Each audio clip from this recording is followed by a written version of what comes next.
Criminology म्हणजे नक्की काय? क्रिमिनॉलॉजीचं मेन काम काय असतो? गुन्हा कसा घडतो, त्यांच्या पिछे त्यांचे कारण काय. कोणी पण केस अगर कोर्टमध्ये जातो तर विदाऊट फॉरेन्सिक सायन्स ते कंप्लीट होऊ शकत नाही. काही ना काही फॉरेन्सिक पुरावा लागतोही.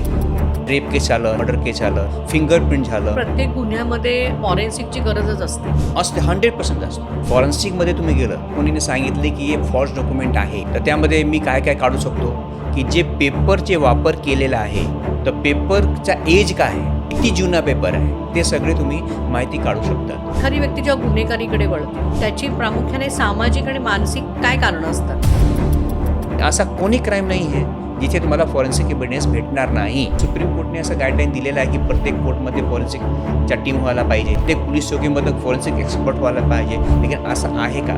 नाही आहे. पोलिसाला स्वतःला माहीत नाही की एव्हिडन्स काय असतो, कसा कलेक्ट करायला पाहिजे.